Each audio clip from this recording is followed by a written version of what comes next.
What's going on, guys? It is Tony from Lone Paintball. Today we are talking about programming the Planet Eclipse 180R. And why? Because the best source for programming 180Rs? That's us, Mark. It's lonewolfpaintball.com. So obviously a lot of these customers have asked, you guys have asked, hey, got the brand new 180R, how do I program it? It's very similar to all of the other Planet Eclipse markers, but we'll make this one specifically for the 180R. Just for you guys. That's just for exactly you. right. Just like the 170 pretty much. So, and all the other ones, but let's dive on into it so you guys know what's going on.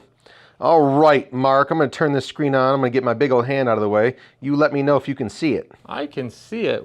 You can see it. So we're going to turn the gun on. Obviously, this thing is a brand new out of the box from the factory. So you're going to see it says semi, and then you got 10 down below. If you guys want to get this thing into programming mode, act like you're going to turn it back off by pressing this button. And it says turn off, question mark. How about no? Pull the trigger. And this is how you can get into the programming mode. Pulling the trigger, you got preset set at semi 10. So how about we click the actual power button just one time. And you guys want to get it into NXL. What mode do you want to go to, Mark? NXL, PSP? Sure, let's do NXL. Okay, so click the power on button just once. Click it, don't hold it. And then you go to the trigger. So trigger pull 1, NXL 10.2, that's what you want? Sounds good. NXL 10.2, that's what most of the players out there would like. So, okay, says it on the screen. Let's click the power button just once. Automatically saves it. So now we can kind of scroll through. Next up, you got the eyes on, rate of fire. We're looking at eyes off, rate of fire. Well, I'm upside down here. What is that? Feet per second. You've got restart mode for that. Dwell, this is a big one. Everyone says, let me, change the dwell on this so I can get better air efficiency. So you know what, Mark, we're gonna do that. Ooh. If you wanna change the dwell, we're gonna drop it down. Press the power on button once, boom. Now we're back to using the trigger to kind of cycle through. Stock at 23, don't worry guys, at the very end of this video, I'm gonna show you how to factory reset it, since if you guys have messed this thing up royally. Let's see how high we can get the dwell.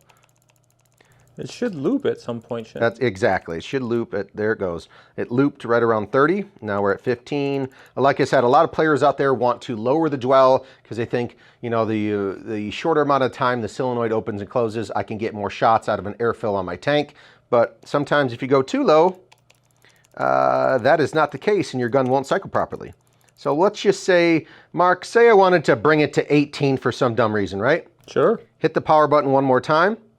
Boom, as a save, and then we're back to the trigger. So it's already saved.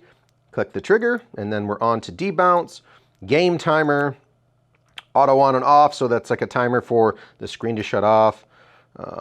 Double click on if you want to quickly turn the marker on. Click that power button twice, will turn on. And display mode, you can mess with those settings out there. Factory, this is what I wanted to show you guys. So factory, no. How about we go click the power button once, and then you can pull the trigger, boom, restore. You want to restore your factory settings. Let's click that power button one time. We're going to restore. Saw the screen change. Now we're back to no more NXL, Aww. semi 10, and let's go. Let's see if it put that dwell back to 23. So we're going to act like I'm turning it off, pressing and holding. So turn off, no. I'm going to pull the trigger. Bring me back into programming mode. I want to see if it did factory reset, and that dwell should be back at 23. Dwell is back at 23, so trust me guys, before I close this out, do not mess with the dwell unless you guys are a very, very highly in-tune tech on these markers. And if you guys ever get yourself in trouble, go to that factory reset option, click restore, make sure it's saved, and then you guys are out of trouble. Should everything back to factory settings, stock out of the box. And don't forget guys, shop the best source.